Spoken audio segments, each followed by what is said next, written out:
हम ज्यादा देरी ना करते हुए आज की क्लास को हम अपनी शुरू करते हैं। आज की हमारे क्लास का पहली क्लास है, इंट्रोडक्शन क्लास है। और इसमें हम बहुत सारी चीजों को आज समझेंगे। और मेरा मेन टारगेट रहेगा कॉन्स्टिट्यूशन ऑफ इंडिया को पढ़ाने का, कि जो एग्जामिनर आपको जिन क्वेश्चंस के लिए परेशान करता है, या जब आप अपना कॉन्स्टिट्यूशन जब अपना पढ़ते हो और ऐसे क्वेश्चंस आपको देखने को मिलते हैं जिसका आंसर आपको कहीं देखने को मिलता नहीं है इतनी आसानी से, मैं गूगल पे जाके सर्च करूंगा या कोई बुक्स को रेफर करूंगा या यूट्यूब पे हजारों तरह के चैनल्स के द्वारा अपना कॉन्स्टिट्यूशन पढ़ाया जाता है, उनके द्वारा मैं आप लोगों को अगर मैं एज अ स्टूडेंट के बेसिस पे सर्च करूंगा, इतनी आसानी से मेरे को उनके सवाल मिलते नहीं है। तो हमारा आज का और बाकी अदर क्लासेस का भी टारगेट रहेगा कि जो कॉन्स्टिट्यूशन है वो बहुत ज्यादा एसेंस में हम पढ़ें, एक एक टॉपिक को हम बहुत गहराई में जाके पढ़ेंगे, याद रखना। और आपको पढ़ने के बाद बहुत आसानी हो जाएगी कि कॉन्स्टिट्यूशन नाम का जो सब्जेक्ट है, जो अपने आप में सबसे लेंथीएस्ट कॉन्स्टिट्यूशन हमारे पूरे दुनिया का माना जाता है, और इसको पढ़ाने का एक अपनी कला भी है और पढ़ने की भी एक अपनी कला है। तो आप लोग थोड़ा सा मेरे साथ में सिस्टमेटिक तरीके से एक एक चीज को समझना, और जो भी आपके डाउट्स आएंगे चैट बॉक्स के अंदर अपने डाउट्स को रेज करते रहिएगा, उससे बहुत ज्यादा फायदा आपको होने वाला है। Good afternoon अल्फी, good afternoon. ठीक है, हाँ, आपके कमेंट्स मेरे पास यहाँ पे चलते रहते हैं। तो सभी लोग अपना थॉरली थोड़ा सा चीजों को अच्छे से समझना, और जो भी कोई डाउट आएगा एक बार उस डाउट को मुझे जरूर बताइएगा। ठीक है, अपना चैट बॉक्स के अंदर, अपना चैट बॉक्स के अंदर वो डाउट को अपना जरूर रेज करिएगा। ठीक है जी, चलिए शुरू करें। चलो, एक बेसिक इंट्रोडक्शन मैं आपको दे देता हूं। हालांकि एक नोट्स की फाइल आप लोगों के लिए ना पोर्टल के ऊपर आपको मिल भी जाएगी। ये आप लोग इस चीज को एक बार ही पढ़ना कि हमारा संविधान क्या होता है। संविधान का मतलब है सुप्रीम लॉ ऑफ लैंड, जो पूरे के पूरे सिस्टम को गाइडलाइंस प्रोवाइड कराता है। ठीक है, इसको मैंने बहुत डिटेल में एक एक चीज बता रखी है, इसको आप एक बार थॉरली ना रीड कर लेना, रीड जरूर करना, जब भी आपको चीजें समझ में आएंगी। बट स्टिल मैं आपको थोड़ा सा एक बेसिक इंट्रो के तौर पे बता देता हूं।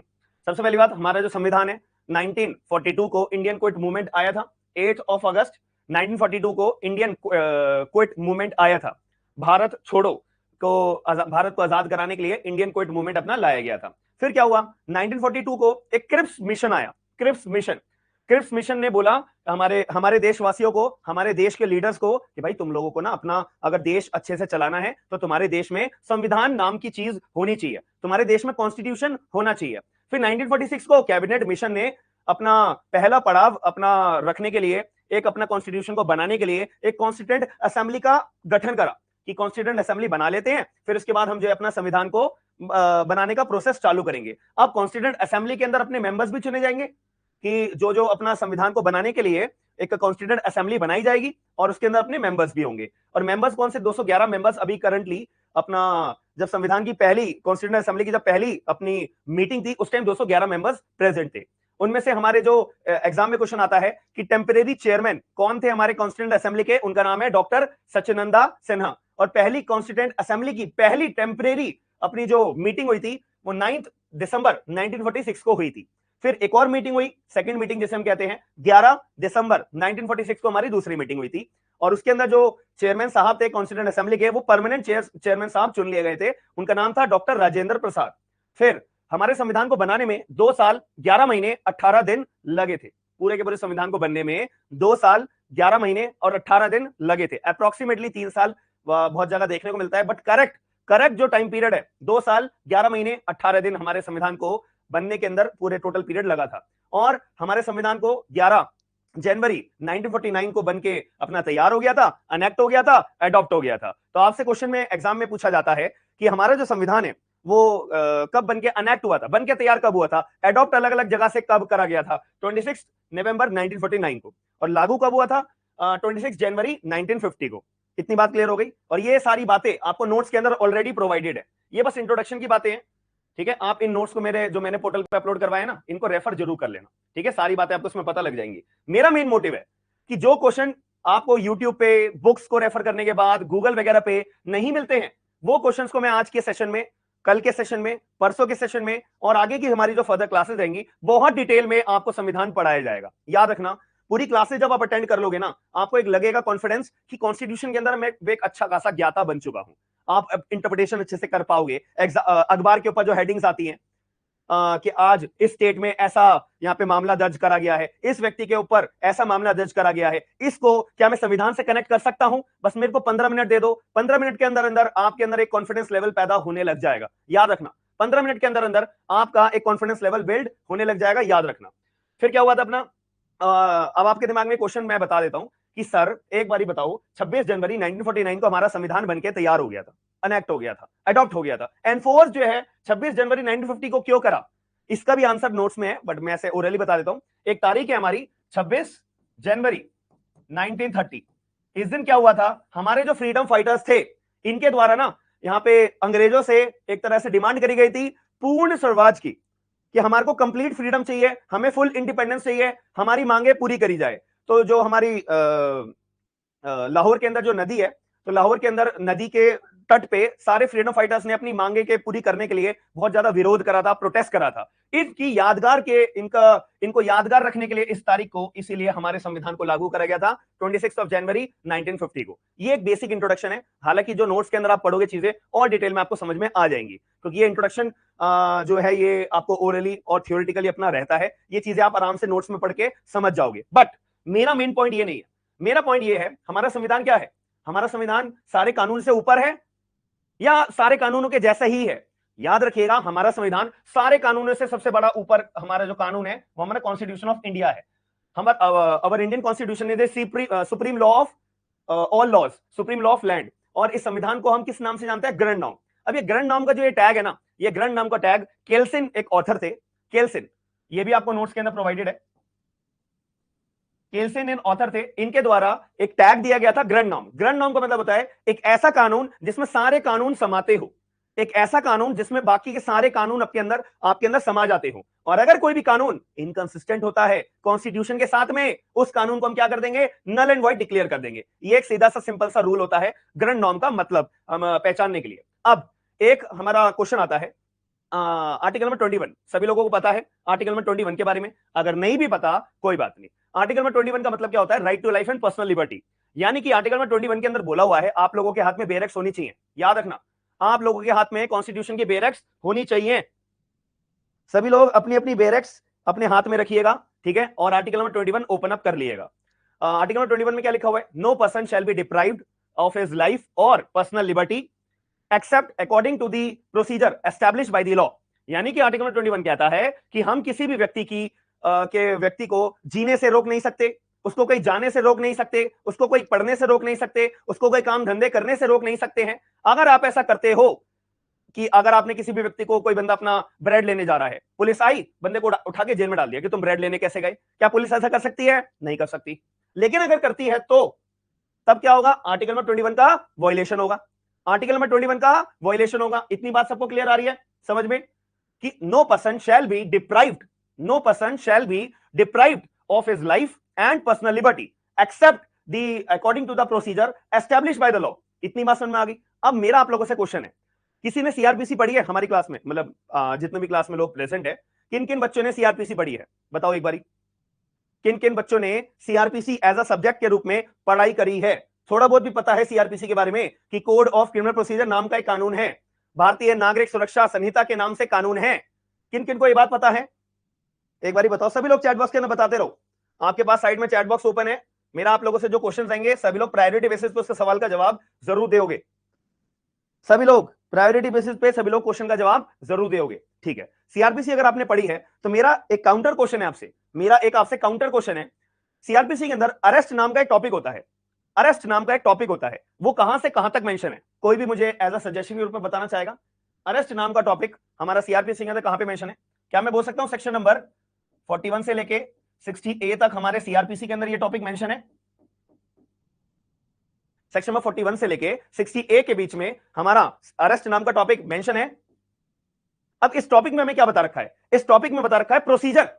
यहां पे हमारे आर्टिकल नंबर 21 में क्या वर्ड यूज करा हुआ है? Procedure establish by law. कि अगर प्रोसीजर का इस्तेमाल करके किसी भी व्यक्ति को आप डिप्राइव करते हो, यानी कि रोकते हो, अरेस्ट करते हो, डिटेन करके रखते हो, तो वो आप कर सकते हो। लेकिन बिना वजह अगर आप किसी व्यक्ति को अरेस्ट करते हो, डिटेन करते हो, रोकते हो, रिस्ट्रेन करते हो, देन ये आपका आर्टिकल नंबर 21 का वायलेशन माना जाएगा। ये सीधे रूप से इसका सिंपल मतलब यही नजर में आ रहा है। अब ये प्रोसीजर जो है, किसी व्यक्ति को रोकना, डिटेन करना, अरेस्ट करके रखना, ये सब हमारे को कहां पे मेंशन है? ये मेंशन है हमारे को सेक्शन नंबर 41 से 60A के अंदर। यही अगर मैं बात करूं भारतीय नागरिक सुरक्षा संहिता की, भारतीय नागरिक सुरक्षा संहिता में सेक्शन नंबर 35 से लेकर सेक्शन नंबर 62 ऑफ भारतीय नागरिक सुरक्षा संहिता के अंदर ये टॉपिक हमारा मेंशन आ जाता है। सबको ये बात समझ में आ गई?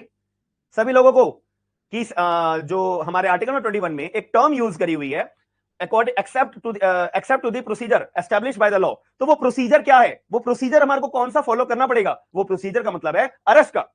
इसके बारे में और भी प्रोसीजर है जैसे बेल के रिगार्डिंग, ये अभी मैं थोड़ी देर के बाद में बात करूंगा। तो यानी कि हमारे को बता रखा है कि अगर पुलिस वालों को अरेस्ट करना है तो वो कानूनी रूप से प्रोसीजर का पालन करते हुए अरेस्ट करेगी। अगर कोई प्राइवेट पर्सन को अरेस्ट करना है तो कानूनी रूप से प्रोसीजर का इस्तेमाल करते हुए अरेस्ट करेंगे। अगर मैजिस्ट्रेट साहब को कोई अरेस्ट करना है तो कानूनी रूप से जो प्रोसीजर बताया हुआ है उसी के अकॉर्डिंग आप अरेस्ट करोगे। और अगर आर्म फोर्सेस को अगर हमारे को एग्जेम्पशन देनी है, अच्छा मेरे को कोई बता सकता है आर्म फोर्सेस को एग्जेम्पशन अरेस्ट से कहां पे मिली हुई है, under which section? Under which section we can say that the armed forces cannot be arrested while discharging their official duty? कोई बता सकता है कौन से सेक्शन में है? बहुत बढ़िया, बहुत बढ़िया, सेक्शन नंबर 45। ठीक है, तो ये हमारे को कानून के द्वारा प्रोसीजर बताया हुआ है। तो इसका मतलब ये है कि अगर पुलिस वाले मुझे अरेस्ट कर लेते हैं तो अगर पुलिस वाले ने प्रोसीजर का पालन करा है तो ठीक है, लेकिन अगर पुलिस वाले ने बिना वजह जबरदस्ती मुझे अरेस्ट करके जेल में डाला हुआ है तो क्या मेरा संवैधानिक फंडामेंटल राइट वायलेशन में आएगा? नहीं आएगा, बिल्कुल आएगा। मेरा वायलेशन में बिल्कुल आएगा। आर्टिकल नंबर 21 का बिल्कुल वायलेशन होगा। आर्टिकल नंबर 21 साफ बोलता है no person shall be deprived of his life and personal liberty except according to the procedure established by the law। Procedure established by the law के अंदर एक अरेस्ट का टॉपिक आता है। अरेस्ट के अंदर अगर सेक्शन नंबर 41 के अंदर मुझे अरेस्ट करना है पुलिस वालों को तो मेरे द्वारा पहली बात कॉग्निजेबल अपराध कोई कमिट करा जाना चाहिए, क्योंकि अगर कॉग्निजेबल अपराध अगर मेरे द्वारा कमिट करा गया है तो ही पुलिस वाले मेरे को अरेस्ट कर सकते हैं, तो ही पुलिस वाले मुझे अरेस्ट कर सकते हैं without the order of the magistrate. अगर मेरे द्वारा नॉन कॉग्निजेबल ऑफेंस कमिट करा गया है तो पुलिस वालों को अगर मुझे अरेस्ट करना है तो पहले कोर्ट का ऑर्डर लाना पड़ेगा, तभी मुझे अरेस्ट करेंगे। ये एक प्रोसीजर है, एक तौर तरीका है। अगर पुलिस वालों ने इनका कंप्लायंस नहीं करा है then it is clear the violation of article number 21। सीधी एंड सिंपल बात, बताओ हाँ है ना? अब थोड़ा सा और आगे चलते हैं, यहां पे किसी को कोई कंफ्यूजन तो नहीं है? आर्टिकल नंबर 21 के अंदर थोड़ा सा एक बेसिक मैं आपको इंट्रोडक्शन दे रहा हूं, याद रखना। ये बाद में आपको चीजें पढ़ाई जाएंगी, ये आपको बाद में चीजें पढ़ाई जाएंगी, याद रखना। I am just giving you an overview of the constitution, जिससे कि आपको एसेंस पता लगे कि संविधान का कितना बड़ा महत्व है। अगर कॉन्स्टिट्यूशन हमारे देश में नहीं होगा, बहुत मतलब सांस लेना भी मुश्किल होगा, सांस लेने के लिए भी आपको टैक्स देना पड़ेगा। याद रखना, अगर कॉन्स्टिट्यूशन हमारे देश में नहीं होगा तो याद रखना बहुत ज्यादा प्रॉब्लम में आ जाएंगे हम सभी लोग, बहुत ज्यादा प्रॉब्लम में आ जाएंगे। समझ में आई मेरी बात या नहीं? सभी लोग चैट बॉक्स में बताओ एक बारी। मैं थोड़ा सा एक्नॉलेजमेंट दे दिया करो ना, उससे थोड़ा ईजी रहता है। ठीक है, एक्नॉलेजमेंट चैट बॉक्स में दे दिया करो सभी लोग, जितने भी लोग हैं क्लास में। ठीक है, जो दे चुके हैं वो तो ठीक है, उनके मैसेज में साइड साइड में पढ़ रहा हूं, और जिन लोगों ने एक्नॉलेजमेंट नहीं दिया है एक बार बताते रहिएगा। दूसरी बात आती है अब हमारी बेल के रिगार्डिंग। बेल हमारा क्या होता है? एक बेल का प्रोविजन, बेल हमारा एक as a matter of right होता है। कौन से केसेस में as a matter of right होता है? कि अगर मेरे को पुलिस वाले ने अरेस्ट कर लिया, ठीक है, अब मुझे बेल मिलेगी, ये मेरे पे कब अधिकार आएगा? पुलिस वाले ने अगर मेरे को अरेस्ट करके जेल में बंद करके रखा हुआ है तो मेरे को बेल मिलेगी, ये मेरे को कहां पे लिखा हुआ है? अगर मैं बोलूं मेरे द्वारा अगर बेलेबल ऑफेंस कमिट करे गए हैं, बेलेबल ऑफेंस अगर कमिट करे हुए हैं तो वहां पे मेरे को 110% बेल मिलेगी। क्यों? In bailable offences right to get bail is a matter of right. Bail लेने का मेरा एक अधिकार है। ठीक है, यहीं अगर मैंने नॉन बेलेबल ऑफेंस कमिट करा है, यहीं पे अगर मैंने नॉन बेलेबल ऑफेंस कमिट करा है तो उस केस में क्या होगा? उस केस में मेरे पास अपना जो अधिकार है बेल मांगने का वो नहीं रहेगा भाई। ये कोर्ट के द्वारा डिस्कशन होगी कि मुझे कोर्ट बेल देगा तो मेरी बल्ले बल्ले होगी, अगर कोर्ट मुझे बेल नहीं देगा तो सॉरी, मैं अपना डिटेन होकर रखा रहूंगा। तो तब भी मेरा क्या आर्टिकल नंबर 21 का वायलेशन होगा? No, because it is a procedure which is established by the law as per section 437 of the CrPC, as per section 439 of the CrPC. और अगर बेलेबल ऑफेंस की बात करी जाए वो मेरा मैटर ऑफ राइट है। ये कहां पे मेंशन है? प्रोसीजर में मेंशन है। कौन से सेक्शन में? 436 सीआरपीसी। अब मुद्दे की बात पे आते हैं। तो बेल के अंदर एक हमारी अगर मैं आर्टिकल नंबर 21 को जोड़ना चाहूं, कैसे जोड़ सकता हूं? बेल का मतलब क्या होता है?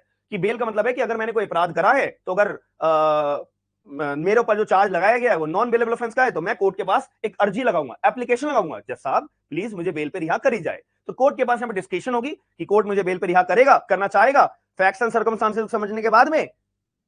ठीक है, देन मेरे को बेल ग्रांट होगी, अदरवाइज नहीं ग्रांट होगी। सीधी एंड सिंपल बात है। ठीक है, अब no person shall be kept into the custody without reasonable ground. अब रीजनेबल ग्राउंड क्या क्या हो सकते हैं? रीजनेबल ग्राउंड जज साहब नॉन बेलेबल ऑफेंस में कि कोर्ट अगर बोले कि हम आपको बेल पे रिहा नहीं कर सकते, क्यों? आपके ऊपर जो चार्जेस है बहुत ज्यादा संगीन है, हमें क्लियर उसे पता लग रहा है कि आप बाहर, अगर हमने आपको बाहर छोड़ा तो आप विटनेसेस को मारने की धमकी दोगे, उनको इंड्यूस करोगे, थ्रेट करोगे, प्रॉमिस करोगे उनके साथ, या फिर आप देश छोड़ के जा सकते हो, भाग सकते हो, छुप सकते हो, या फिर आप सिमिलर अपराध बदला लेने के लिए बाहर किसी का मर्डर कर सकते हो, दोबारा अपराध कर सकते हो, इसीलिए हम आपको नहीं छोड़ेंगे। तो क्या ये रीजनेबल ग्राउंड में आएंगे? बिल्कुल आएंगे। लेकिन मेरा क्वेश्चन ये है कि आपने एक सेक्शन नंबर 167 का नाम सुना है, जिसको हम क्या बोलते हैं, बता सकते हो मुझे? ये 167 को हम किस नाम से पुकारते हैं? और भारतीय नागरिक सुरक्षा संहिता में 187 में। ये नए सेक्शन मैंने इसलिए लिख दिए ताकि जब आप पढ़ रहे होंगे ना, तो आपके दिमाग में जितना देखेंगे, जितना सुनेंगे, उतने हम चीजें, सेक्शंस भी साथ साथ याद होते रहते हैं। इसको मैं बोल सकता हूं कि हम डिफॉल्ट बेल के नाम से जानते हैं इसे, हम इसको डिफॉल्ट बेल के नाम से भी जानते हैं, हालांकि रिमांड के नाम से भी जानते हैं, हालांकि रिमांड के नाम से भी जानते हैं। ठीक है, अब हमारा जो सेक्शन 167 है वो क्या कहता है कि एक व्यक्ति को अगर अरेस्ट करके रखा हुआ है पुलिस वाले ने, एक व्यक्ति को अगर अरेस्ट करके रखा हुआ है पुलिस वाले ने, तो कर सकता है पुलिस, कोई दिक्कत नहीं है। लेकिन 24 घंटे के अंदर अंदर उसको मैजिस्ट्रेट के आगे पेश करना पड़ेगा। वो पुलिस वाले को 24 घंटे के अंदर अंदर मैजिस्ट्रेट साहब के आगे अपना पेश करना पड़ेगा। अब मैजिस्ट्रेट साहब ऑर्डर करेंगे कि इसकी कस्टडी जो है वो कंटिन्यू रहे या इसको बेल पे रिहा करा जाए। यही सीधी सी बात है। अगर मैं 167 पढ़ूंगा तो यही सीधी सी बात है कि 24 घंटे के अंदर अंदर पुलिस वाले किसी भी व्यक्ति को अरेस्ट करके अपने कैद में नहीं रख सकते हैं, और अगर रखते हैं तो मान लेते हैं 24 घंटे बीत गए और पुलिस वाले ने जेल में बंद करके रखा हुआ है, तो यहां पे अब मुद्दे की बात क्या आएगी? No person shall be deprived of his life and personal liberty except the procedure establish by the law. Procedure establish by the law क्या कहता है 167 ऑफ द सीआरपीसी का या 187 ऑफ द भारतीय नागरिक सुरक्षा संहिता का? क्या कहता है कि किसी भी पुलिस वाले ने अगर किसी भी व्यक्ति को डिटेन करके रखा हुआ है तो 24 घंटे से ज्यादा वो डिटेन करके नहीं रख सकते हैं। 24 घंटे के अंदर अंदर मैजिस्ट्रेट साहब के आगे पेश करना ही होगा, करना ही होगा, करना ही होगा। लेकिन अगर 24 घंटे से ऊपर का टाइम हो गया, देन मैं बोल सकता हूं आर्टिकल 21 का वायलेशन है। क्या मैं बोल सकता हूं कि procedure establish by the law जो है वो 24 घंटे का है, लेकिन पुलिस वाले ने डिटेन करके रखा 24 घंटे से ज्यादा, तो क्या ये आर्टिकल 21 का वायलेशन है? बिल्कुल है, बिल्कुल है। तभी तो हमारे लिए रिट का अपना कॉन्सेप्ट लाया गया है कि अगर आपको फंडामेंटल राइट का वायलेशन है तो आप कोर्ट को बताओगे, हाई कोर्ट को, सुप्रीम कोर्ट को बताओगे कि जैसा मेरा फंडामेंटल राइट वायलेट करा गया पुलिस वाले के द्वारा 24 घंटे से beyond the period established by the law, I was kept in the police custody, it is violation of fundamental right as per article 21, my right to life and personal liberty. मेरे को गैर कानूनी रूप से कैद करके रखा हुआ है, इतनी बात क्लियर हो रही है। इसको मैं आर्टिकल 21 के साथ जोड़ सकता हूं, बिल्कुल जोड़ सकता हूं। ठीक है, अब मुद्दे की बात हम थोड़ी सी और आगे चलते हैं। अब यहां पे बात आती है, इसको हम डिफॉल्ट बेल बोलते हैं या स्टैट्यूटरी बेल के नाम से भी जानते हैं। बताओ हाँ या ना? क्या इसे हम बोल सकते हैं स्टैट्यूटरी बेल? कि एक ऐसी बेल होती है जो यहां पे स्टैट्यूट ने यानी कि कानून ने आपको प्रावधान दिया है कि अगर आपकी इन्वेस्टिगेशन 60 डेज या 90 डेज के अंदर अंदर पूरी नहीं होती है, then you have the right to get the bail which is known as default bail, which is known as statutory bail. ये इस बेल को हम किस नाम से पुकारते हैं? इस बेल को हम एक तरह से, इस बेल को हम किस तरह से, एक तरह से टेक्निकल बेल के नाम से भी जानते हैं। टेक्निकल बेल, क्योंकि ये बेल दी जा रही है आपको टेक्निकल ग्राउंड्स के ऊपर। टेक्निकल ग्राउंड्स के ऊपर मतलब कि ये विदाउट मेरिट्स पे दी जाती है। सबको पता है ये सुप्रीम कोर्ट का अपना जजमेंट भी आया था एक, ठीक है, विदाउट मेरिट्स। अगर आप बोलोगे तो मैं सुप्रीम कोर्ट का वो जजमेंट भी आपको बता दूंगा। अभी 2023 में सुप्रीम कोर्ट का जजमेंट आया था जिसमें इस बात को क्लैरिफाई करा था कि अगर आप मेरे को यूट्यूब पे भी अगर रेगुलरली फॉलो करते हो तो वहां पे भी मैं बहुत सारे आपको नए नए तरीके सुप्रीम कोर्ट के जजमेंट्स बताता रहता हूं। तो उस केस के अंदर सुप्रीम कोर्ट ने क्लियर बोला था कि ये भाई अपना 167 की जो बेल होती है ये कोई मेरिट पे नहीं होती है कि जो पेटिशनर है, एक्यूज पर्सन, वो बेल मांगने आया, ऊपर से पब्लिक प्रोसिक्यूटर ने बेल को अपोज करा, नहीं जज साहब इसको 167 में बेल मत दो। भाई ऐसा थोड़ी ना हो सकता है। यहाँ पे साहब बोल रखा है हमारे संविधान ने, सॉरी स्टैट्यूट ने, सीआरपीसी के अंदर या बीएनएसएस के अंदर कि अगर कोई 60 डेज या 90 डेज में आपकी डिफॉल्ट बेल अगर पुलिस वाले के द्वारा इन्वेस्टिगेशन कंप्लीट नहीं करी जाती है तो हर एक व्यक्ति को, भले वो खूंखार अपराधी क्यों ना हो, उसको अपनी डिफॉल्ट बेल मिलेगी मिलेगी मिलेगी। ये मैटर ऑफ राइट है। तो ये अपनी टेक्निकल बेल होती है, टेक्निकल ग्राउंड्स के ऊपर ये बेल ग्रांट करी जाती है। ठीक है, इतनी बात आपको क्लैरिफाई हो गई है? ठीक है, अब अगर मेरे को बेल नहीं दी जाती है तो क्या ये मेरा आर्टिकल 21 का वायलेशन है? बिल्कुल है, क्योंकि वहां पे क्या लिखा है? No person shall be deprived of his life and personal liberty except according to the procedure establish by the law. Procedure क्या एस्टैब्लिश करा है कानून ने? कानून के अंदर प्रोसीजर क्या एस्टैब्लिश करा हुआ है कि अगर 60 डेज 90 डेज में पुलिस वाले के द्वारा इन्वेस्टिगेशन पूरी नहीं करी गई है, then you will have the right to get the default bail, statutory bail, XYZ, आप इसे कुछ भी बोल सकते हो। अब एक और क्वेश्चन आता है, अभी मैंने बोला कि स्टैट्यूटरी बेल, एक तरीके से डिफॉल्ट बेल लेना मेरा संवैधानिक अधिकार है, मेरा संवैधानिक अधिकार है, ये मैंने बोला। क्या ये बात कहीं ना कहीं लिखी हुई है? क्या सुप्रीम कोर्ट साहब के द्वारा ये बात बोली गई है? ये क्वेश्चन आता है। इस चीज को जानने के लिए ये चीजें ना आप अपनी कॉपीज में लिखते रहना, ये चीजें आपको इतने सीधे शब्दों में कहीं भी नहीं मिलेंगी, मैं आपको चैलेंज करता हूं इस बात के लिए। ये बहुत सारी चीजें ऐसी ऐसी हैं जो आपको लाइफ में बहुत सक्सेसफुल बना देंगी। एक कानून के दुनिया के अंदर आप एक बहुत अच्छे नॉलेजेबल पर्सन बन जाओगे जब ये चीजें आपके हाथ में रहेंगी इतने क्लियर शब्दों में। याद रखना मेरी बात कि मैंने अभी आपको चुटकियों में बहुत सारी चीजें सिखा दी हैं कि आपको इतनी मोटी मोटी बुक पढ़ने के लिए उसमें से लाइन निकाल निकाल के आपको ढूंढनी पड़ेंगी ये चीजें। याद रखना मेरी बात, ठीक है? मैंने क्या बताया? 167, 187, CrPC, BNSS, default bail, statutory bail 60 दिन, 90 दिन, और ये टेक्निकल बेल होती है। इसका 2023 का जजमेंट है, आप बोलोगे तो मैं आपको बता दूंगा नेक्स्ट क्लास के अंदर, ठीक है? आप बोलोगे तो मैं इसका जजमेंट बता दूंगा कि सुप्रीम कोर्ट ने ये भी बात क्लैरिफाई करी थी। नाउ एक और क्वेश्चन यहाँ पे दिमाग में आता है, मैं अगर देखो यहाँ पे लिखा हुआ है, हाँ, does statutory bail is our fundamental right? अब ये दिमाग में क्वेश्चन आता है कि अगर सर आपने बताया हमारे को no person shall be deprived of his, मेरे साथ साथ बोला करो, आर्टिकल नंबर 21 को मेरे साथ साथ बार बार बोला करो, जितना ज्यादा बोलोगे उतनी ज्यादा आर्टिकल्स याद हो जाएंगे, वर्ड टू वर्ड याद हो जाएंगे, एग्जाम के अंदर यही लाइन लिख के आओगे, बहुत एग्जामिनर खुश हो जाएगा आपसे। याद रखना, कॉन्स्टिट्यूशन की बेरक लैंग्वेज लिखना बहुत ज्यादा फ्रूटफुल होता है हमारे एग्जामिनेशन में मार्क्स को गेन करने के लिए। बच्चे लोग ये करते नहीं है, फिर कहते हैं कि भैया मेंस के अंदर तो बहुत स्ट्रिक्ट चेकिंग होती है। अरे भाई स्ट्रिक्ट चेकिंग नहीं होती, नॉर्मल वो जो एग्जामिनर आपसे डिमांड कर रहा है उसका जवाब मांग रहा है बस वो आपका, हर क्वेश्चन में। अब याद रखना, अगर आपके सिलेबस में मेंस में कॉन्स्टिट्यूशन नहीं है, केवल प्रीलिम्स में है, तो याद रखना पागल बनाया जा रहा है, ठीक है? क्योंकि हम अगर सीआरपीसी का आंसर लिखेंगे, आईपीसी का लिखेंगे, एविडेंस का लिखेंगे, टीपीए का लिखेंगे, लिमिटेशन का लिखेंगे, XYZ किसी का भी आंसर लिखेंगे ना, वहां पे हमें संविधान को अगर रेफर करके मैं लिखूंगा अपने आंसर को, मेरा आंसर क्रीम बनेगा। एक एग्जामिनर की नजर में मेरी इमेज जाएगी कि आप मुझे एक्स्ट्रा मार्क्स दो बाकी बच्चों की कॉपीज में से। समझ में आई मेरी बात? इसीलिए जो जुडिशरी के जो सिलेबस अपना बनाते हैं उनको पता है कि हम अगर कॉन्स्टिट्यूशन मेंस में नहीं भी पूछेंगे बच्चे को तब भी लिखना ही लिखना है, इसके बिना आंसर कंप्लीट होगा ही नहीं। समझ में आई? अब मैंने आपको सीआरपीसी, बीएनएसएस के अंदर इतने सारे पॉइंट्स बता दिए सिर्फ एक ही आर्टिकल में से। तो आपको लगता है कि अगर आप सीआरपीसी में डिफॉल्ट बेल या अपना आरएस का टॉपिक लिख रहे होंगे, उस टाइम आर्टिकल नंबर 21 को रेफर नहीं करोगे, तो आपको लगता है कि आपका सामने एग्जामिनर के सामने अच्छी इमेज जाएगी? नहीं जाएगी, नहीं जाएगी। आप अब ये सोचते रहो कि भाई मेरे तो एग्जाम के अंदर मेंस में कॉन्स्टिट्यूशन है ही नहीं तो मुझे पढ़ने की क्या जरूरत, भाई बहुत दिक्कत हो जाएगी फिर, याद रखना, इट्स वेरी कॉम्प्लिकेटेड। चलो इसका क्वेश्चन निकालते हैं कि क्या स्टैट्यूटरी बेल हमारी फंडामेंटल राइट है? अभी हमने हालातों के हिसाब से इस चीज को समझा कि हाँ, हमारा जो स्टैट्यूटरी बेल है वो हमारी फंडामेंटल राइट है। मैंने आपको प्रूव भी करा, ये बात समझ में भी आई, आपके सभी लोगों के समझ में आई है ना? लेकिन ये बात क्या सुप्रीम कोर्ट ने ऑफिशियली बोली है? जैसे मैंने अभी आपको यहाँ पे बोला कि हमारी जो डिफॉल्ट बेल होती है वो टेक्निकल बेल होती है, भाई ये कानून को पढ़ने के बाद ये सबको पता है। लेकिन क्या सुप्रीम कोर्ट ने भी ये बात बोली है क्लैरिफाई करके? हाँ 2023 में बोली है, उसका जजमेंट मुझे भी याद नहीं है, ठीक है, बट मैं आपको बता दूंगा, ठीक है?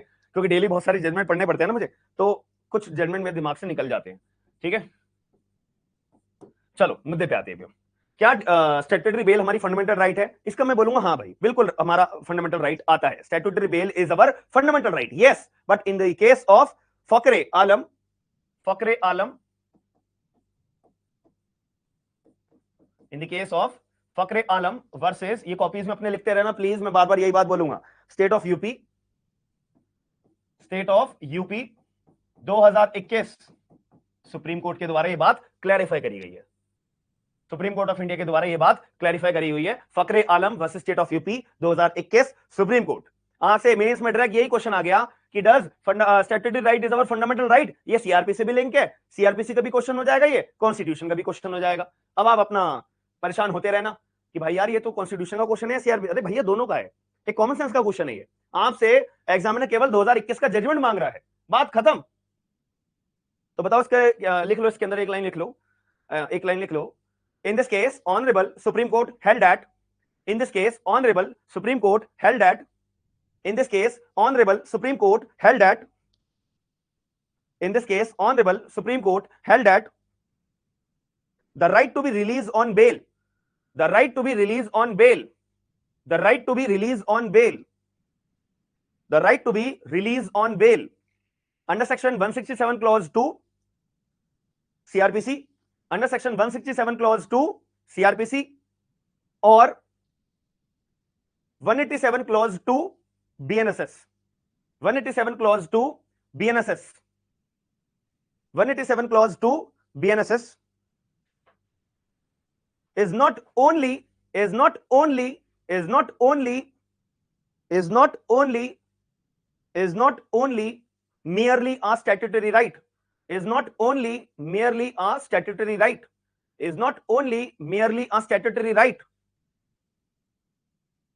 कॉमा या फुल स्टॉप लगा लो, full stop, full stop, it is our fundamental right as well, full stop, बस it is our fundamental right as well, full stop, खत्म।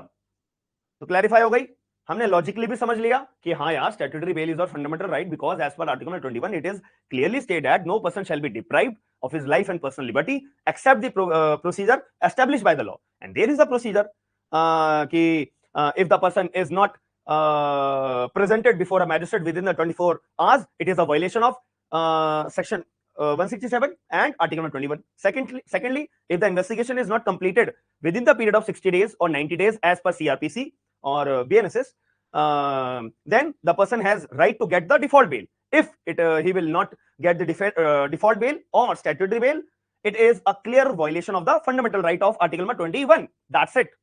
ये बात सबको समझ में आ गई?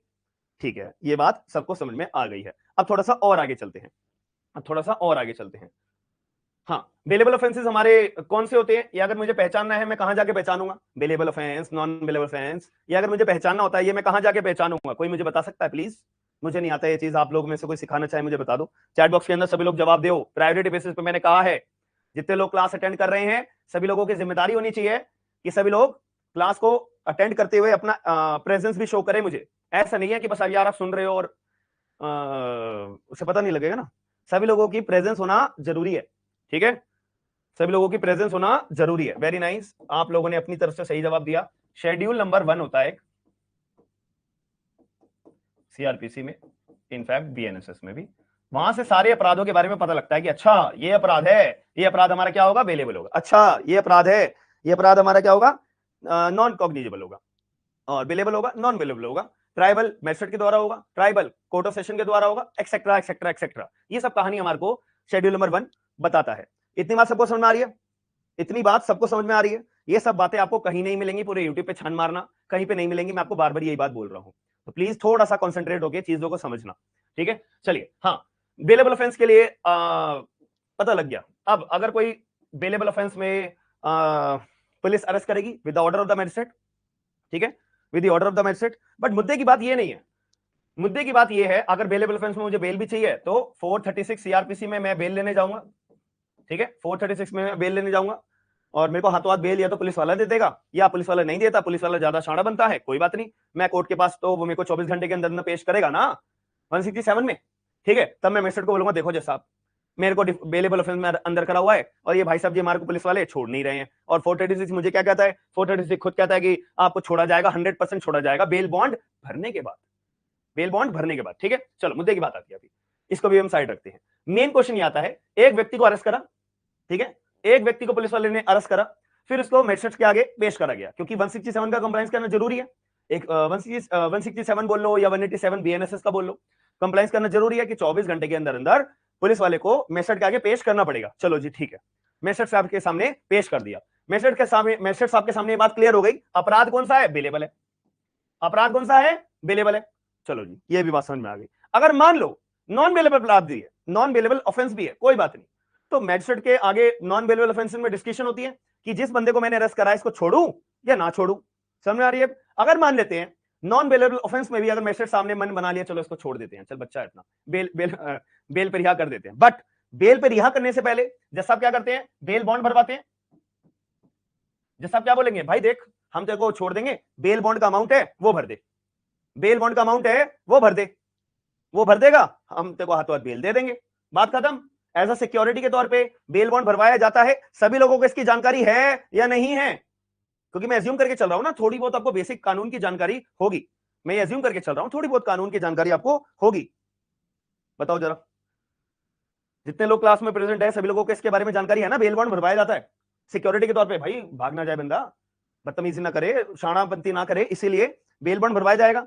ठीक है, ये चीज आपको पता है, ये मैं अज्यूम करके चल रहा हूं।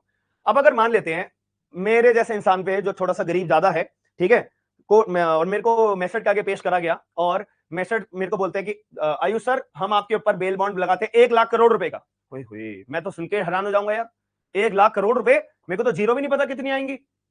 तब ये मेरे ऊपर एक तरह से मेरा जो बेल का अधिकार है वो छीना जा रहा है। बताओ जरा, मेरा जो बेल का अधिकार है वो छीना जा रहा है नहीं जा रहा? बेल का अमाउंट एक्सेस होना, एक्सेसिव होना, क्या मेरा संवैधानिक अधिकार है और संवैधानिक अधिकार का वायलेशन है? यार 1,00,000 करोड़ रुपए, ये तो हमने जीवन में कभी इतने पैसे देखे भी नहीं होंगे। तो ऐसे केस में ऐसे केस में एक क्वेश्चन यहां पे बनता है कि जो बेल अमाउंट मैजिस्ट्रेट के द्वारा अपना पेश करा गया है वो एक्सेसिव होना चाहिए या रीजनेबल होना चाहिए, ये डिसाइड कौन करेगा? आप डिसाइड करोगे या मैं डिसाइड करूंगा कि हमारे स्टेट में एक जज साहब के द्वारा बेल बॉन्ड एक्सेसिव है या रीजनेबल है? ये मैं डिसाइड करूंगा या आप करोगे अपने घर में बैठे हुए? क्या आपको पता लगा? अच्छा, आप मैजिस्ट्रेट साहब को फोन करोगे, हाँ जी साहब, मैजिस्ट्रेट साहब आपने आज जो बेल बॉन्ड का ऑर्डर पास करा है ना वो एक्सेस है 2 रुपए से, 1,000 रुपए से, आप कम करो से। क्या हम डिसाइड करेंगे? नो भाई, कोई नहीं डिसाइड करेगा। इसके लिए कोई प्रोविजन है, कोई है सेक्शन, कोई सेक्शन है? क्योंकि अगर सेक्शन होगा तो हमारा इस चीज में कवर अप हो जाएगा। अगर सेक्शन होगा तो except the procedure establish by the law, तो वो प्रोसीजर बन जाएगा। हाँ है ना, कि अगर बेल बॉन्ड का अमाउंट एक्सेसिव होगा तो वो प्रोसीजर बन गया, तो प्रोसीजर बन गया तो प्रोसीजर का पालन करना पड़ेगा, लेकिन एक्सेसिव नहीं होना चाहिए। ऐसा कोई सेक्शन है? अगर आपके पास सीआरपीसी का बेल एक्ट है तो सेक्शन नंबर 440 खोलो, सेक्शन नंबर 440 खोलो, उसमें लिखा हुआ है ना पहली लाइन में, क्या लिखा हुआ है सेक्शन 440 में? सेक्शन नंबर 440 में साफ लिखा हुआ है कि जो बेल बॉन्ड का अमाउंट है वो एक्सेसिव नहीं होना चाहिए, रीजनेबल होना चाहिए। और अगर मैं भारतीय नागरिक सुरक्षा संहिता की बात करूं, उसका सेक्शन आई गेस 484 आता है। ये बीएनएसएस का हो गया, ये अपना सीआरपीसी का हो गया, जो बात करता है क्या कि जो आपका बेल बॉन्ड का अमाउंट है ना वो भाई साहब एक्सेसिव नहीं होना चाहिए। एक्सेसिव मतलब बहुत ज्यादा, जैसे भाई मेरे ऊपर यार 1,00,000 करोड़ रुपए का लगा दिया, 1,00,000 करोड़ रुपए का अपना जो है बेल बॉन्ड का पैसा मेरे ऊपर लगा दिया, तो यार ये तो बहुत ज्यादा एक्सेसिव हो गया। तो ऐसे केस में ये जो procedure establish by the law करा गया है उसमें भी साफ लिखा हुआ है the bail amount must not be excessive, it must be reasonable. तो ये भी मेरा वायलेशन आ सकता है आर्टिकल 21 का, बिल्कुल आ सकता है कि no person shall be deprived to his life and personal liberty except to the procedure establish by the law. Procedure establish by the law क्या है? 440 या 484 के अंदर एक्सेसिव नहीं होना चाहिए, रीजनेबल होना चाहिए।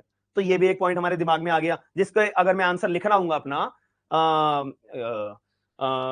बेल बॉन्ड के ऊपर, तो आर्टिकल नंबर 21 का मैं वायलेशन होगा नहीं होगा, सेक्शन नंबर 440 को डील करते हुए अपना आंसर में बहुत अच्छा क्रीम बना सकता हूं। ठीक है, याद रखिएगा। और मैं आपको एक बात और क्लैरिफाई कर दूं, ये जो चीजें मैं आपको समझा रहा हूं it is a kind of just introduction कि हमारा संविधान किस किस तरह से हम इस्तेमाल में लेते हैं, समझते हैं, और संविधान को पढ़ने का एक तौर तरीका कैसे होता है, वगैरह वगैरह। समझ में आ रही है मेरी बात? It is a kind of just basic introduction of the constitution. समझ में आ रही है मेरी बात या नहीं? अब मैं आपको ये नहीं बताने वाला हूं कि हमारा संविधान पहले कब बना था, पहले क्या हुआ था। यार ये बातें आपको बुक्स के अंदर इजीली मिल जाएंगी, नोट्स में मैंने हर एक चीज वहां पे आपको प्रोवाइड करा दी है। बट मेरा मेन इंटेंशन ये है कि आपने मुझे अगर एज अ टीचर के बेसिस पे अगर आप मेरी क्लास लेने आ रहे हो तो आप मेरे से एक्सपेक्टेशन एक हाई रखोगे कि एक ऐसी चीज सर हमारे को प्रोवाइड कराएं तो मेंस में डायरेक्ट हमारे एग्जाम के अंदर क्वेश्चन आएंगे, हमारे को डील करने को मिलेंगे।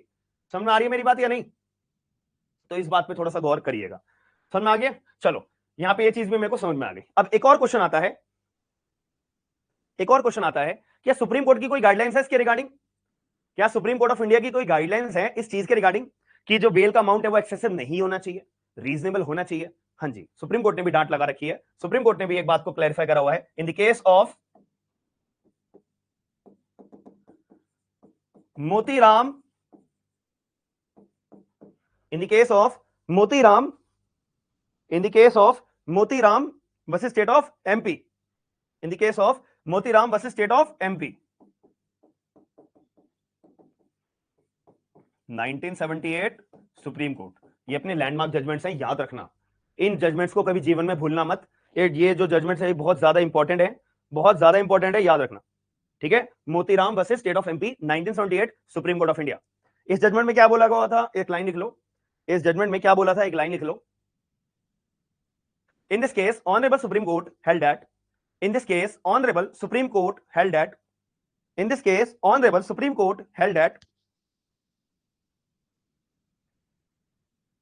Putting to excessive, putting excessive की स्पेलिंग ये रखी है, ठीक है, यहां पे देख लेना, putting to excessive amount, putting too excessive amount in the bail bond, in the bail bond, in the bail bond, in the bail bond is the violation of fundamental right, is the violation of fundamental right, is the violation of fundamental right.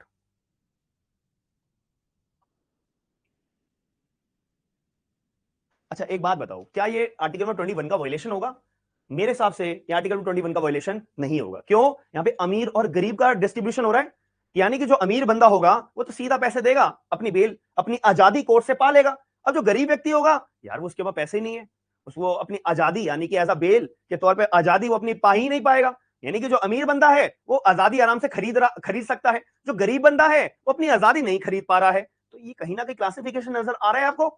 तो अगर classification हो रहा है अमीर और गरीब के बीच में, तो क्या यह बोला जा सकता है कि आर्टिकल में 14 का वायलेशन है, राइट टू इक्वालिटी का वायलेशन है? बिल्कुल।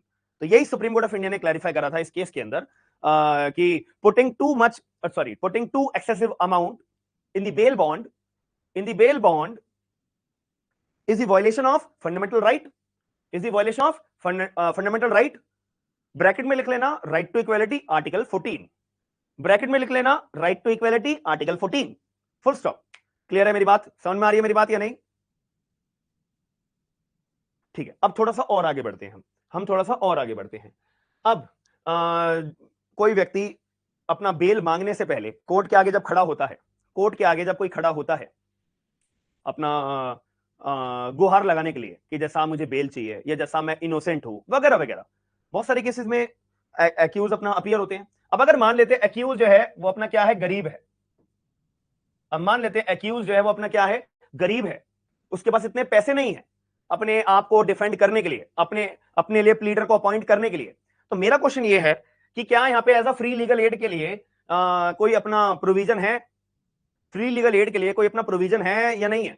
मेरा क्वेश्चन, आप ये काउंटर क्वेश्चन एक दूसरा ये आता है आपके दिमाग के लिए टेस्ट करने के लिए, बताओ जरा।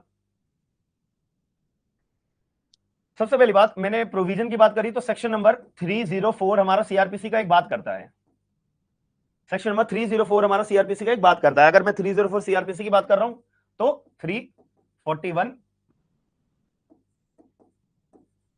भारतीय न्याय सुरक्षा संहिता की बात कर रहा हूं मैं, ठीक है। 341 बीएनएसएस की बात कर रहा हूं, ठीक है। 341 पढ़ो या 304 पढ़ो, बीएनएसएस का काम मतलब सेम है। समझ में आ गई मेरी बात? तो इसमें क्या लिखा हुआ है कि अगर कोई भी अक्यूज्ड, अगर कोई भी अक्यूज्ड कोर्ट ऑफ सेशन के आगे अगर अपीयर होता है और वो गरीब होता है, तो यहां पर कोर्ट ऑफ सेशन ऑर्डर करेंगे स्टेट को कि आप इस एक्यूज को प्लीड करने के लिए अपना एक प्लीडर अपॉइंट करिए, और जो ये प्लीडर का खर्चा होगा ये कौन उठाएगा? स्टेट उठाएगा। ये जो खर्चा होगा ये कौन उठाएगा? स्टेट उठाएगा। ये जो खर्चा है प्लीडर का, जो एक्सपेंस होगा एक्यूज को डिफेंड करने के लिए, इसका खर्चा कौन उठाएगा? स्टेट उठाएगा। तो स्टेट इसका खर्चा पानी भरेगा, सीधी सी बात है, कोई दो राय नहीं है, कोई भी कंफ्यूजन नहीं है। ये हमारा सेक्शन नंबर 304 के अंदर बता रखा है कि अगर कोर्ट ऑफ सेशन के आगे अगर कोई एक्यूज अपीयर होता है, ठीक है, अगर कोई एक्यूज अपना अपीयर होता है और एक्यूज के पास अपना प्लीडर अपॉइंट करने के पैसे नहीं होते हैं, तो प्लीडर जो है अपॉइंट करा जाता है स्टेट के एक्सपेंसेस के ऊपर एज पर सेक्शन 304, ठीक है। अब एक और हमारा अगर मैं थोड़ी सी और एक छोटी सी बात करूं, एक हमारा आता है आर्टिकल नंबर 39A, जो एक बच्चे ने हमारे को बताया भी है, जो बात करता है कि स्टेट की अपनी एक फंडामेंटल ड्यूटी बोल लीजिए, एक directive principle of the state policy है, ये एक हमारा डीपीएसपी है। ये कल की क्लास हमारी और इंपॉर्टेंट होगी, याद रखना। कल हम फंडामेंटल राइट्स के बारे में समझेंगे, कल हम फंडामेंटल राइट्स के बारे में समझेंगे, याद रखना मेरी बात को, ठीक है। कल हम फंडामेंटल राइट्स के बारे में समझेंगे, इस बात को थोड़ा सा ध्यान से समझना, ठीक है। हाँ, तो आर्टिकल में 39A हमारा बात करता है डीपीएसपी के बारे में, directive principle of the state policy. यानी कि अगर स्टेट को लगता है कि भाई ज्यादातर लोग गरीब हो गए हैं और उनके पास प्लीडर अपॉइंट करने के पैसे नहीं है, तो सरकार जो है पॉलिसी बना सकती है, ठीक है, उन लोगों के लिए जिन लोगों के पास इतना सफिशिएंट पैसे नहीं है, अपने आप को डिफेंड करने के लिए, प्लीडर अपॉइंट करने के लिए पैसे नहीं है, तो इन सिनेरियो में यहां पे प्लीडर अपॉइंट किया जा सकता है डीपीएसपी के तहत। इतनी बात क्लियर है? इतनी बात क्लियर है? तो ये ड्यूटी है। एक और कोई आर्टिकल है हमारा, आर्टिकल नंबर 22 क्लॉज 1, जहां पे बात कर रखी है कि अगर कोई भी ट्रायल चल रहा है, अगर कोई भी ट्रायल चल रहा है, उस केस में एक्यूज के पास अपना अधिकार होता है कि वो अपने प्लीडर को अपने मुताबिक, अपने चॉइस के मुताबिक चूज कर सकता है। So a person has a right, a person has a right to consult a legal practitioner of his own choice. ये हमारा आर्टिकल में 22 क्लॉज 1 बताता है। A person has a choice, a person has a choice, has a right to consult a legal practitioner of his own choice। ये हमारा article में 22 clause 1 के बारे में बताता है, ठीक है। बट यहां पे कोई बाउंडेशन है क्या? कहीं ना कहीं नजर आ रही है बाउंडेशन कि यहां पे फ्री लीगल एड प्रोवाइड कराना ही कराना है, मैंडेटरी है, ऐसे कहीं आपको बाउंडेशन नजर आ रही है? भाई मेरे को कहीं नजर नहीं आ रही। ऐसे ही हमारे सुप्रीम कोर्ट ऑफ इंडिया के सामने ये पॉइंट रेज हुआ था कि ये सारी बातों को ध्यान में रखते हुए अगर मैं बोलूं, ये सारी बातों को ध्यान में रखते हुए मैं बोलूं कि क्या फ्री लीगल एड हमारा फंडामेंटल राइट है? नो, फ्री लीगल एड हमारा फंडामेंटल राइट नहीं है।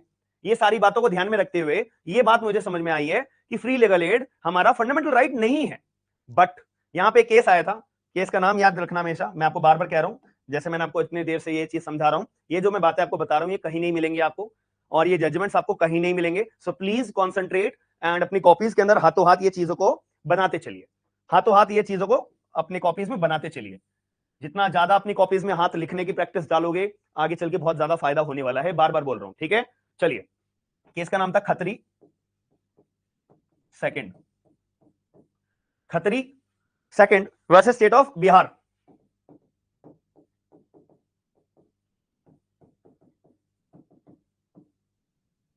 Khatri second versus state of Bihar 1980 है ये 1980 सुप्रीम कोर्ट का केस है। Khatri second versus state of Bihar 1980 ये सुप्रीम कोर्ट ऑफ इंडिया का केस है, ठीक है। 1980 ये सुप्रीम कोर्ट ऑफ इंडिया का केस है। थोड़ा सा लैग हो रहा होगा क्योंकि लैपटॉप में थोड़ा सा हीट ज्यादा हो जाता है, ठीक है, इस वजह से आपको थोड़ा सा लैग कर रहा होगा, but still life goes on, ठीक है, but still life goes on. Audio वगैरह सब आपको क्लियर आ रही है? सभी लोग जो भी क्लास में हमारे प्रेजेंट हैं सभी लोगों को ऑडियो क्लियर आ रही है? हाँ ऑडियो तो क्लियर है भाई, बिल्कुल A1 है ऑडियो तो, ठीक है, ऑडियो क्लियर है। तो इस केस के अंदर क्या बात बोली गई थी एक बार लिख लो कॉपीज में।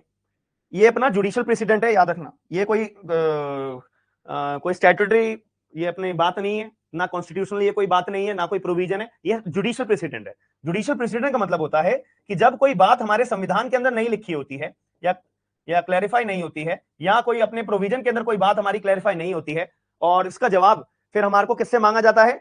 उससे उसका जवाब हमारे को किससे मांगा जाता है? हायर कोर्ट से, एपेक्स कोर्ट से, सुप्रीम कोर्ट ऑफ इंडिया से, because Supreme Court of India is also known as guardian of the Indian constitution, ठीक है। ये हम फंडामेंटल राइट्स जब हम पढ़ेंगे ना तब हम बात करेंगे इसके बारे में, कल की क्लास में जब हम पढ़ेंगे।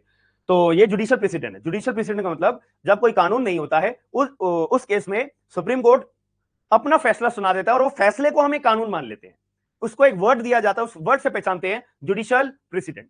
उस वर्ड को हम किस नाम से पुकारते हैं? जुडिशियल प्रेसिडेंट, ठीक है। क्लियर है मेरी बात? समझ में आ गई? चलो इस केस में क्या बोला गया था वो लिख लीजिए।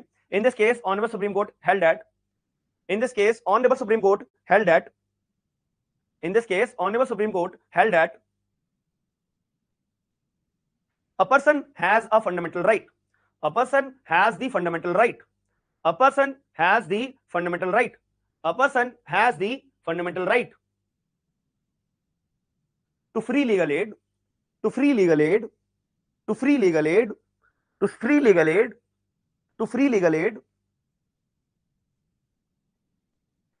full stop, full stop, right from the time of his arrest, right from the time of his arrest, right from the time of his arrest, bracket में लिख लेना आर्टिकल में 21, ब्रैकेट में लिख लेना आर्टिकल में 21, ठीक है। क्लियर है मेरी बात या नहीं है? और आपकी कॉपीज के ऊपर फुटनोट ऊपर होता है ना, या क्या बोलते हैं टॉप में जो खाली खाली पोर्शन होता है, वहां पे एक ऐसी बात लिख लो कि अगर अपने वर्ड्स में लिखना चाहो, in every answer, in every answer, in every answer, in every answer we have to indulge with article number 14, article 19, article 21।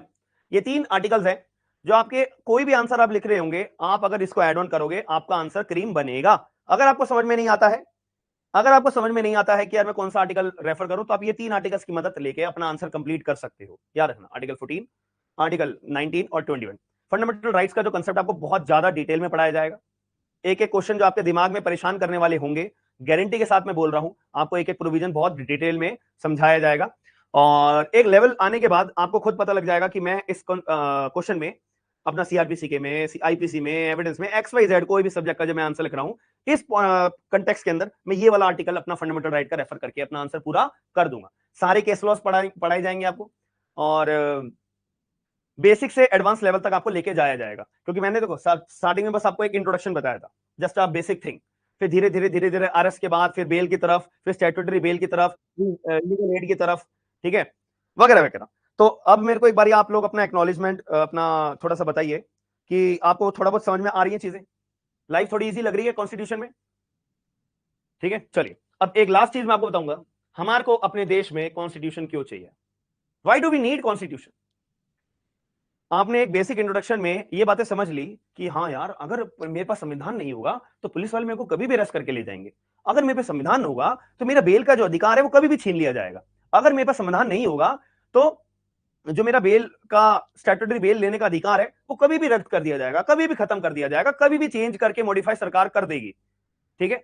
तो इससे हमारे को एक बात समझ में आ रही है, इससे हमारे को एक बात समझ में आ रही है, इससे हमें एक बात समझ में क्या आ रही है कि अगर संविधान हमारे देश में नहीं होगा तो जो सरकार है वो अपने कंफर्ट जोन के हिसाब से कोई भी तरह का कानून बना सकती है, कोई भी तरह से अपने कोई भी प्रोविजन को रद्द कर सकती है, कोई भी तरह से किसी भी कानून के अंदर खेल बदल कर सकती है।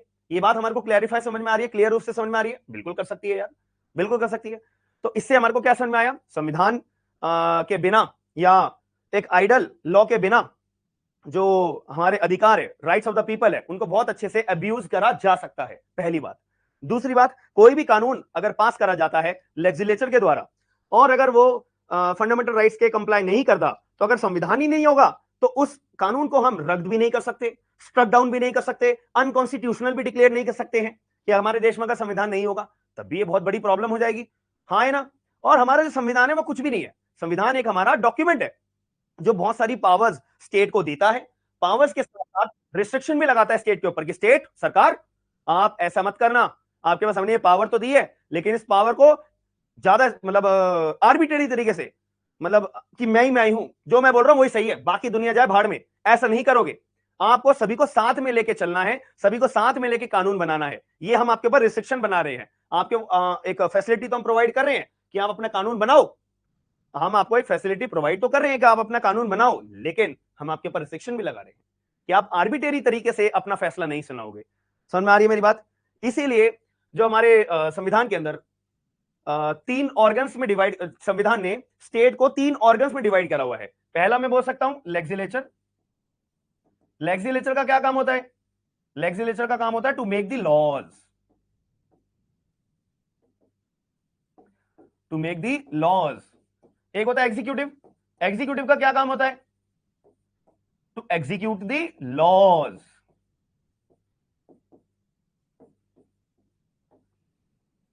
जुडिशियल का क्या काम होता है, to interpret the laws, to interpret the laws. और अगर एग्जीक्यूटिव के द्वारा कोई हरकत करी जाती है तो executive is responsible for the legislature, बिल्कुल भाई, क्योंकि ये जो कानून है ये किसके द्वारा एग्जीक्यूट करना चाहिए था, एग्जीक्यूटिव के द्वारा, और अगर एग्जीक्यूटिव के द्वारा कोई गड़बड़ होती है तो executive is responsible for the legislature. ये एग्जाम में क्वेश्चन आता है, who is responsible for the legislature, ये एग्जाम में क्वेश्चन आता है कि who is responsible for the legislature, it's either executive और जुडिशरी, ओनली एग्जीक्यूटिव। ये दोनों एक साथ अपना मेली भगत करके काम करते हैं। जुडिशरी है केवल जो पूरी की पूरी इंडिपेंडेंट है, केवल और केवल जुडिशरी है जो पूरी की पूरी इंडिपेंडेंट है, याद रखना मेरी बात। समझ में आ रही है मेरी बात, सभी लोगों को ये बेसिक बातें समझ में आ रही है ना। प्लीज इन बेसिक बातों को समझ के रखो, ये आपको एग्जाम में कोई एग्जाम में भी और लाइफ में भी बहुत ज्यादा काम आएंगी, याद रखना मेरी बात, ठीक है। जैसे कि मैं आपको एक छोटी सी बात और बता देता हूं इंट्रोडक्शन के पोर्शन के लिए। कोई भी हमारा कानून आता है तो उसको ना balancing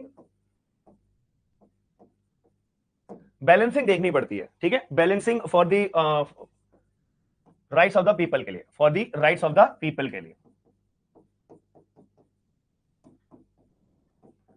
balancing for the rights of the people के लिए। ठीक है, and with the security of the state के लिए।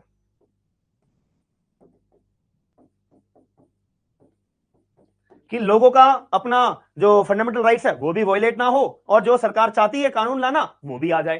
तो इस तरह से यहां पे संविधान ने ये बात क्लैरिफाई करी हुई है कि सरकार, पहली बात, आपके पास लेजिस्लेचर का हम आपको दे रहे हैं, आप कानून बनाओ, मजे में बनाओ, लेकिन यार फंडामेंटल राइट का वायलेशन मत करना। बैलेंसिंग करके चलना बहुत जरूरी है। ठीक है, आपको जो कानून लेके आना आप लेके आओ, लेकिन फंडामेंटल राइट का वायलेशन मत करना। अगर करा तो याद रखना, आपका बनाया हुआ कानून चुटकियों में स्ट्रक डाउन कर दिया जाएगा, चुटकियों में अनकॉन्स्टिट्यूशनल डिक्लेयर कर दिया जाएगा। समझ में आई मेरी बात? चलो ये भी बात अभी और क्लियर होगी आगे की क्लासेस में, बट मुद्दे की बात ये समझ में आ गई। Balancing for the rights of the people के साथ में सिक्योरिटी ऑफ द स्टेट को ध्यान में रखा जाता है। जैसे कि हमारे देश में सुप्रीम कौन है? अब बताओ, who is the supreme in India? Who is the supreme in India? बहुत बढ़िया रश्मिता, यानी आपने मेरे यूट्यूब पे जो मैंने लाइव सेशन लिया था वो अटेंड करा था आपने। ठीक है, वेरी नाइस। चलो, who is the supreme in India? बताओ। आप हो, मैं हूं, कॉन्स्टिट्यूशन है, सुप्रीम कोर्ट है, सरकार है, गवर्नर है, कौन है? Who is the supreme in India? Rashmi कह रही है सब प्रेसिडेंट है, अश्विनी कुमार कह रहे हैं प्रेसिडेंट। मैंने वर्ड यूज करा who is the supreme in India. यार सुप्रीम कौन है? आप हो, मैं हूं, कॉन्स्टिट्यूशन है, सुप्रीम कोर्ट ऑफ इंडिया है, हाई कोर्ट है, प्राइम मिनिस्टर है, कौन है? बताओ, प्रेसिडेंट है, कौन है? The answer is we the people of India bro, we the people of India.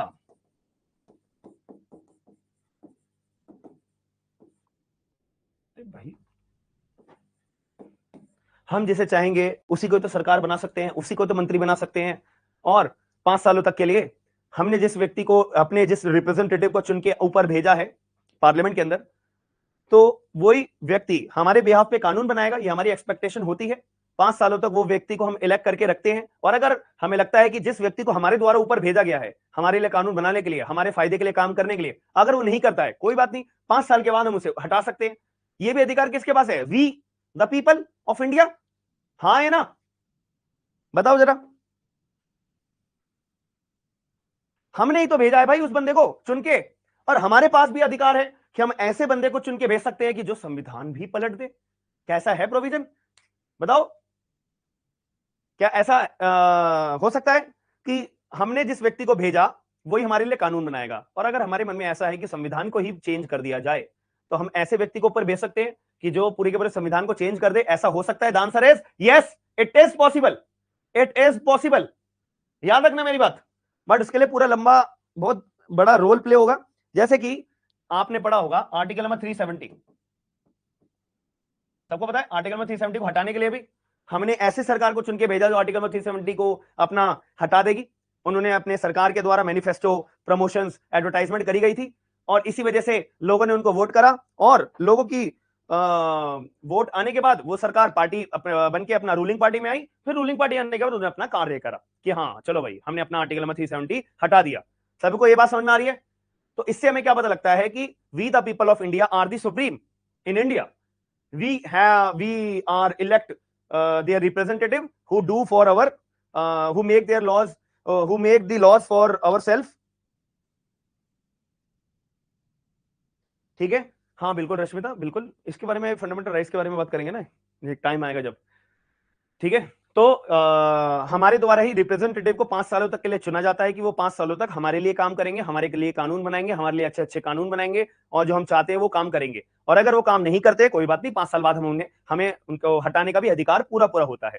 तो जैसे कि आर्टिकल 370 को हटाया गया था, कोई मुझे बता सकता है कि आर्टिकल 370 को हटाया कैसे गया था? कोई भी बच्चा, एक बेसिक जानकारी कोई बता सकता है कि आर्टिकल नंबर 370 को हटाया कैसे गया था? देखो मैं थोड़ा सा आपको बताना चाहूँ, सुनना चाहोगे या नहीं? ठीक है, चलो मैं छोटा सा एक छोटा सा बेसिक ओवरव्यू बता रहा हूं। देखो 370 को हटाने के लिए ये जम्मू एंड कश्मीर के ऊपर लागू था। ठीक है, ये जम्मू एंड कश्मीर के ऊपर लागू था।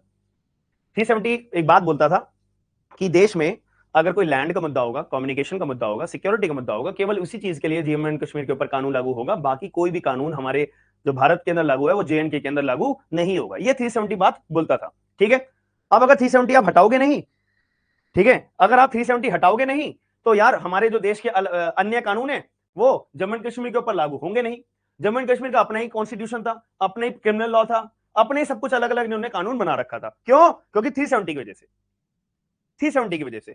370 बात करता था एक सेपरेशन के लिए कि भारत का कानून अलग होगा, जम्मू एंड कश्मीर का कानून अलग होगा, भारत के कानून जम्मू एंड कश्मीर के ऊपर लागू नहीं होंगे, क्योंकि 370 अपना आर्टिकल ये बात मेंशन कर दी गई थी। अब जब हमारे को पूरा भारत का संपूर्ण एक हिस्सा बनाना है जेएंडके के अंदर, तो उसके लिए हमें जेएंडके के अंदर जो आर्टिकल 370 लागू है उसको हटाना पड़ेगा, ताकि हमारे कानून जेएंडके के ऊपर लागू हो पाए। इसको हटाने का तरीका क्या था? तरीका यह था कि भाई देखो, जब जम्मू एंड कश्मीर की अपना संविधान बन रहा था, तो वहां पे उसमें लिखा हुआ था कि अगर 370 को हटाना है तो जेएंडके की जो सरकार होगी उससे पहले आपको अप्रूवल लेना पड़ेगा।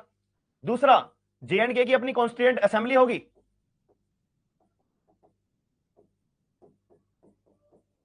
उससे अप्रूवल लेना पड़ेगा। फिर प्रेसिडेंट ऑफ इंडिया वो एक ऑर्डिनेंस पास करेंगे, ठीक है, तब अपना आर्टिकल नंबर 370 हट जाएगा। एक बेसिक सी बात थी। ये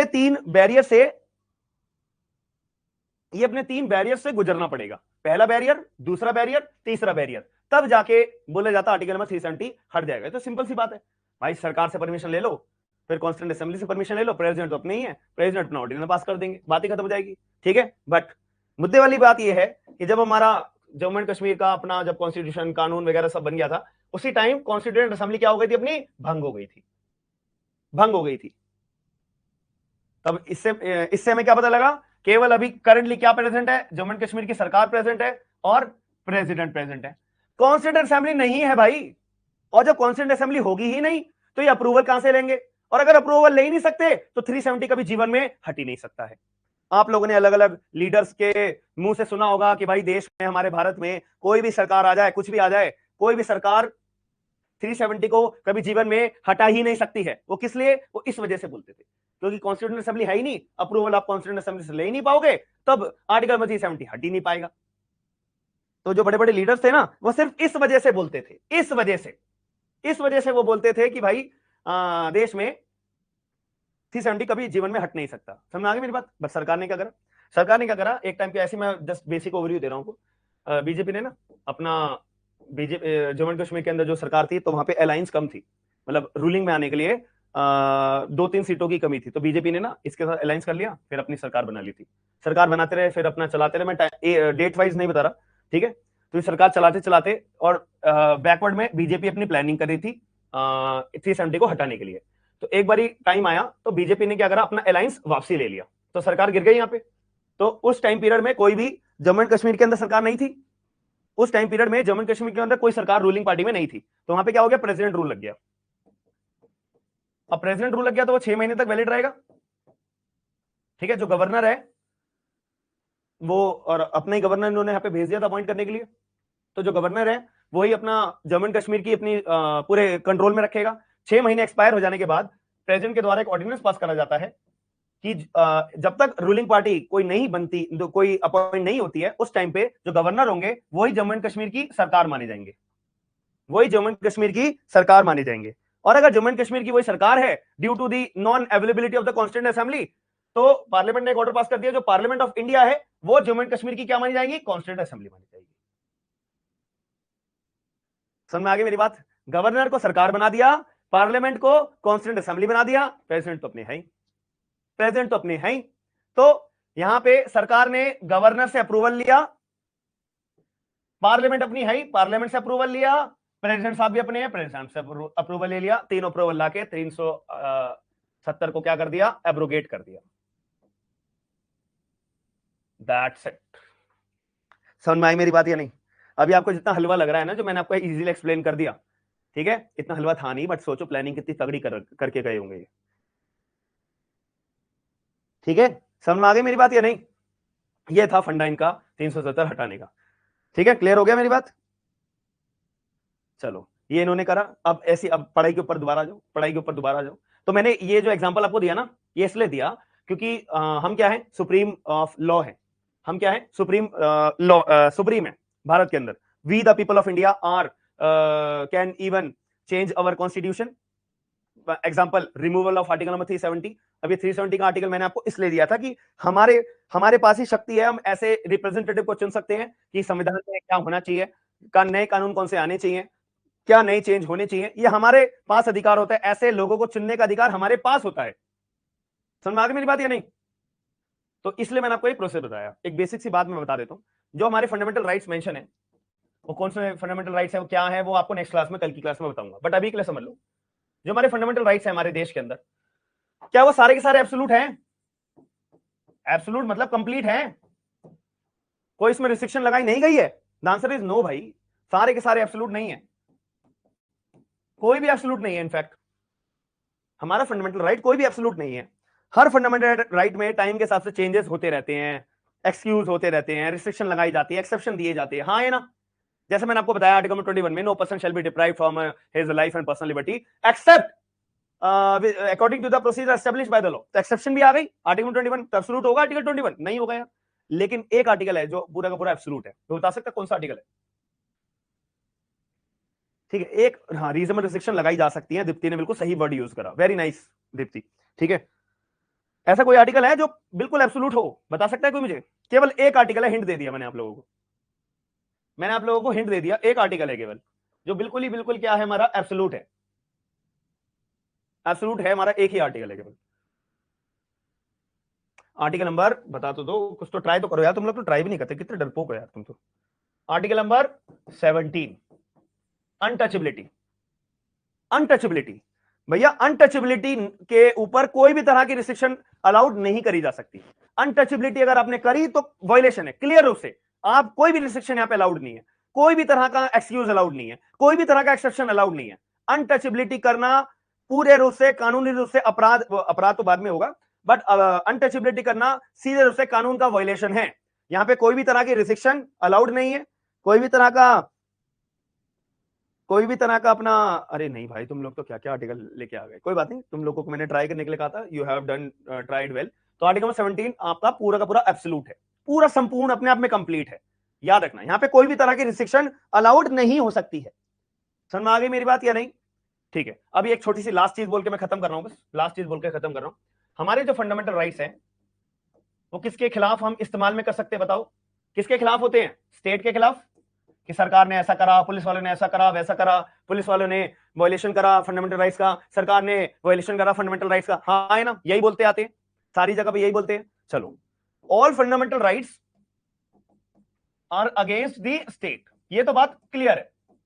सारे के सारे फंडामेंटल राइट्स हमारे स्टेट के खिलाफ होते हैं, ये हर कोई जानता है। लेकिन मेरा क्वेश्चन ये है कि क्या कुछ फंडामेंटल राइट्स ऐसे भी हैं जो इंडिविजुअल के अगेंस्ट भी इस्तेमाल में करे जा सकते हैं? स्टेट के खिलाफ तो करी जा सकते हैं, लेकिन कुछ आर्टिकल्स ऐसे हैं, फंडामेंटल राइट्स सॉरी, ऐसे हैं जो इंडिविजुअल के खिलाफ भी हो सकते हैं। बताओ जरा, अगर मैं बोलूं हाँ, सारे नहीं कुछ, सारे नहीं कुछ, कौन से है वो है हमारा आर्टिकल नंबर 19 क्लॉज 1 का डी, जिसको बोलते हैं फ्रीडम ऑफ मूवमेंट।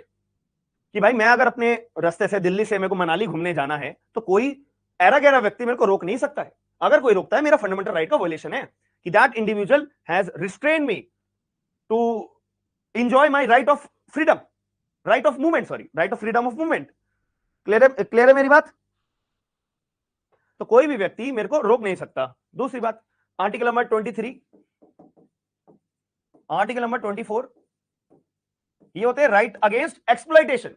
कोई भी इंडिविजुअल मुझे एक्सप्लॉइट नहीं कर सकता है, अगर करेगा तो मेरा फंडामेंटल राइट का वायलेशन है, और अगर कोई इंडिविजुअल भी कर रहा है तब भी मेरा फंडामेंटल राइट का वायलेशन है। तो ये केवल 3 आर्टिकल्स हैं जो स्टेट के खिलाफ तो इस्तेमाल सारी कर सकते हैं, मैंने लिख दिया, all fundamental rights are against the state, but there are 3 articles which can be enforced even against the individuals, private individuals। Clear है मेरी बात? वो आर्टिकल है हमारे right to freedom of movement, right against exploitation. Clear है? This is all about today's class. I hope आपको आज की क्लास के अंदर मजा आया होगा, चीजें अच्छे से क्लैरिटी के साथ में समझ में आई होंगी, और कल की क्लास में हम और डिटेल में चीजों को समझेंगे, और फंडामेंटल राइट्स का कॉन्सेप्ट मैं आपको कल से शुरू करके आपको समझाना शुरू हो जाऊंगा। कल की क्लास हमारी एक मेन क्लास होगी, इंट्रोडक्शन की क्लास केवल आज की थी। कल की क्लास से हम अपना डिटेल में चीजों को समझेंगे, याद रखना, ठीक है, प्रायोरिटी बेसिस पे। और बट मैंने आपको 3 फ्री लाइव क्लासेस देने का प्रॉमिस करा हुआ है, तो पहली क्लास हो गई, कल भी देंगे, परसों भी देंगे, ठीक है जी। चलिए हम मिलते हैं नेक्स्ट क्लास के अंदर, bye, take care, signing of.